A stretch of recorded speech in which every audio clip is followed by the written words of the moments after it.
So as a SEO specialist coming in to work with a business, what are your primary roles and responsibilities? What is it that you actually do for a small business?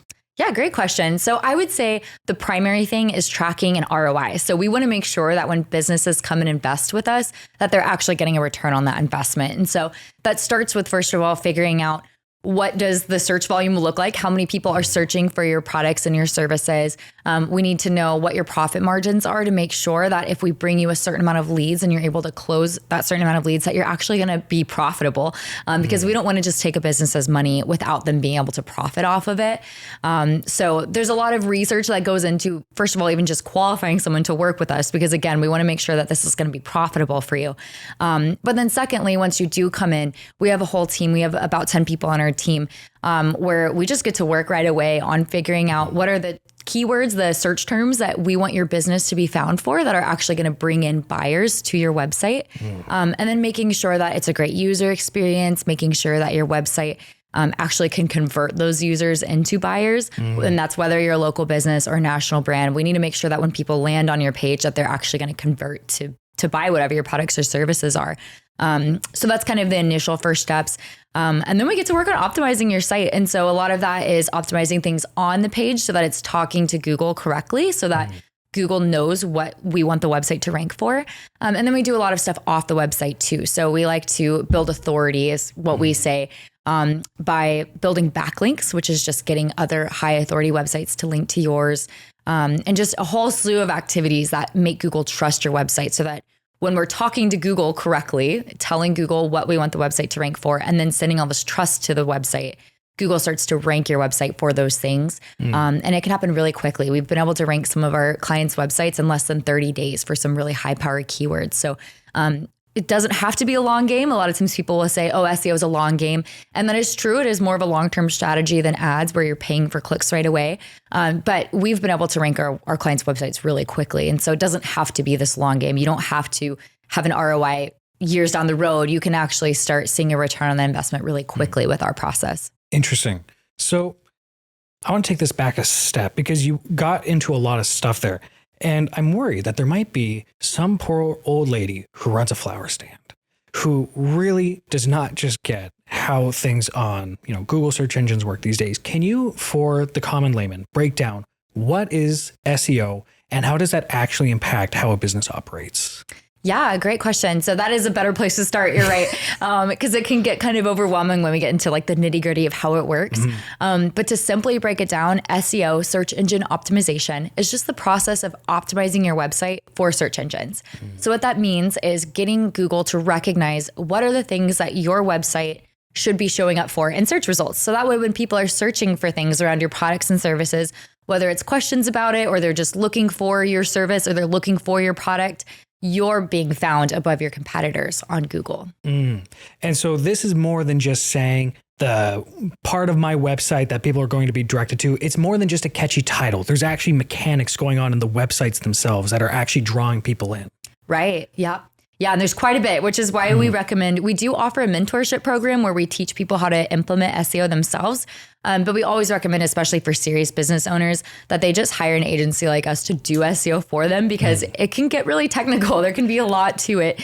And you've got to be monitoring the campaign and kind of switching things up to make sure that your website is actually increasing in rankings. And so yeah, so we just always recommend that for business owners that are serious about growing, that they hire someone to just manage the whole campaign for them, so that they don't have to become an SEO expert in order to reap the benefits of showing up in Google searches organically. So it's not just a one and done deal. It is something that you continually have to work on. Absolutely. Yeah. Interesting. Is that just because the internet is a volatile space? It's always changing, so you always have to change to keep up with it? Yes, very much so. And it's because the competition is constantly growing.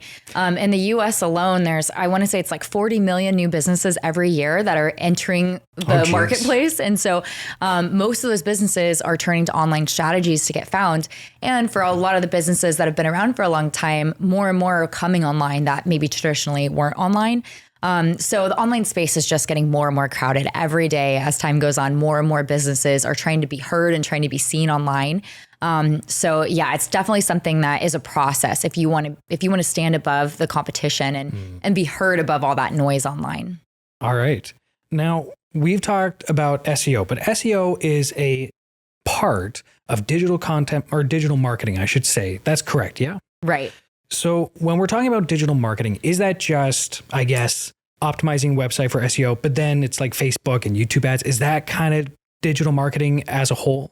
Yeah, great question. Digital marketing is very much an umbrella term to describe all those things you're talking about. So it includes optimizing your website for search engines, which is SEO. It includes running ads, whether that's Meta like Facebook or Instagram, or running ads on Google or YouTube or any other platform.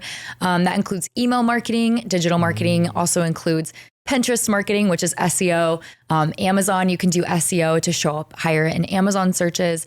So really any way that you can market your business online is falls under that digital marketing umbrella. That's considered digital marketing. Gotcha. So different tools in a big toolbox. Right. Yeah. Gotcha. Yeah. So SEO is one of those tools. And it's a really powerful one, especially for local businesses. SEO is one of those ways that is really cost effective. We've actually seen a lot of our clients stop their paid ad campaigns because they were doing ads along with SEO, and they found that our SEO campaigns actually outperformed their ads. It was bringing more traffic. It was cheaper traffic because they were just paying one flat monthly rate instead of paying for every click. And then they've also found that it converts higher. So so it's one tool in that toolbox, but we found that for certain businesses, especially local businesses, it's a really effective tool. And then when you're talking national brands, you really, if you want to dominate on a national level, you really just need to be as visible as possible. And so I would not skip SEO if you're a national brand. No kidding. So then hypothetically, if we're playing the game on just pure principles, if I run a garbage business, but I have impeccable SEO, compare that to the guy down the street. He does a great business, great job, but he's got extremely poor website management. Is my SEO going to be enough to support my sham of a business, or will eventually it fall apart no matter how good my SEO is? That's a great question. I would say that, so you're saying like if you're like a junk removal person, but you have a crappy business, is that kind of, okay. So in that situation, I would say that SEO will rescue you for a short amount of time. But if you start getting negative reviews online, if people aren't happy, people stop calling because you've got a bad reputation in the community, eventually your SEO is actually going to slip. And so that is something to consider, is that you've got to have a good user experience. You've got to have a good experience for your clients and customers. Otherwise, SEO really can't save you. I can save you for a short amount of time because we can trick Google into thinking you're a great business for a short amount of time. But once those negative reviews start flooding in, or people stop, putting in their information, your lead form on your website, Google's going to stop ranking you high because Google's going to stop trusting you. They're going to see that the users aren't trusting you, so they're not going to trust you. So what if, okay, hear me out. Bad business. I get tons of reviews though. They're all 1 star, but I'm getting tons of review. Is that actually going to hurt my business ranking? Yes. Really? Yeah, it will. Yeah. So Google definitely looks at that when they decide who they trust, which is the number one ranking factor. So if they trust your website, they'll rank you higher. And when you get a bunch of 1-star reviews, Google doesn't trust your website as much. So you're going to lose those rankings. It's a sophisticated system. Yeah. Wow.